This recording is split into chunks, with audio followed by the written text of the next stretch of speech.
Cette installation, elle est très pratique. En fait, je manquais de possibilités pour pouvoir faire des perçages comme ça, verticaux sur des bouts de pièces ou des tranches de pièces.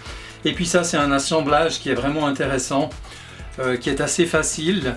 On voit que ici, je peux desserrer la pièce. Et puis, en fait, il y a tout simplement ici une gorge dans la partie de l'établi. Cette gorge de serrage, elle peut simplement se faire en perçant aux extrémités et puis ensuite en passant avec la scie sauteuse. Moi, ce que j'ai fait, c'est que j'ai les faites à la défonceuse et puis c'est ça que je vais regarder pour vous donner toutes les indications pour faire les différentes passes et le positionnement. Dans cette opération de fraisage, ce que je veux faire, c'est une rainure d'à peu près 28 de large sur, on va dire, 57 mm de long. Et je vais la situer à environ 87 mm du bord. Alors pour faire ça, j'utilise la fraiseuse qui est là. La fraiseuse, elle a ce guide qui nous permet de la positionner en bord de table. Donc le fraisage va se réaliser de cette manière-là avec l'appui sur le bord de la table. Maintenant, c'est comment est-ce que je règle l'éloignement. C'est que ici sur la fraise, on a la gradation du centre de la fraise, on a une marque pour ça. Et puis je mesure l'éloignement. Donc j'ai dit que je voulais être en gros à 85 mm. 85 mm plus ça va être une fraise de 12, donc la moitié du diamètre de la fraise, donc 6. Donc je vais être à 91, 91 mm du bord. Et puis je vais laisser 3 mm de marge.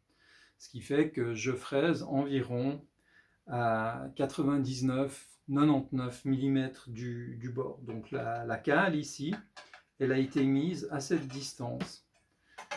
Donc l'opération, je vais prendre appui sur le bord et puis je vais avancer. Dans cette optique-là, j'ai monté un rail à une distance du bord qui permettent en fait à la fraiseuse de venir buter ici en fin de course pour qu'elle n'aille pas plus loin dans cette direction. Dans cette direction de nouveau, ici j'ai mesuré la distance entre l'extrémité de la fraise et le point qui nous montre le centre, donc on est en gros à 52 mm du bord. Ce fraisage-là, avec le guide qui est ici, je suis limité quant à mon déplacement suivant cet axe. Et avec la butée que j'ai construite ici, je suis limité dans cet axe-là. Pour savoir où est le point de départ de ce côté, j'ai positionné lors de mon premier départ, lors de la prise de position du 0, j'ai positionné un trait sur la table de manière à savoir que c'est depuis ce point-là que je dois partir. Je vais maintenant descendre en profondeur de manière à pouvoir être sur le premier niveau et je vais prendre la première passe.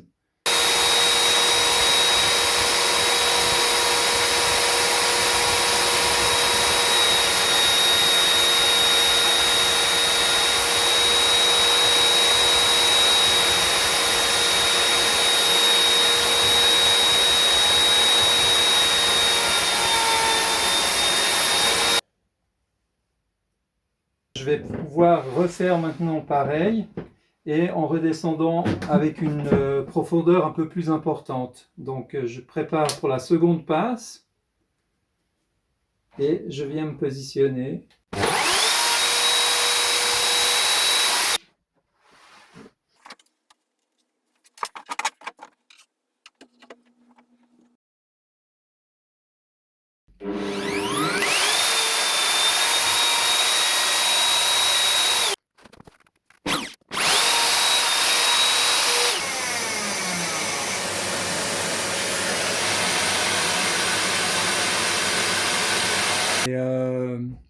Je peux maintenant régler les guides. J'ai pris le point 0 pour la partie centrale.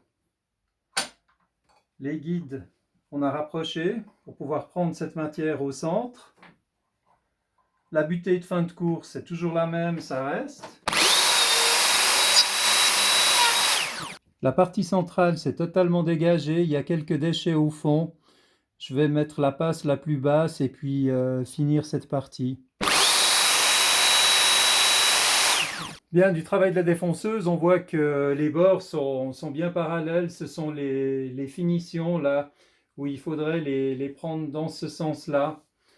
Je préfère par précaution les terminer à la râpe, c'est tout aussi facile. Voilà, c'était une opération de plus avec la défonceuse. Donc cette fois, faire une gorge, un dégagement rectiligne. Et puis bien sûr, parfois, il faut les corriger à la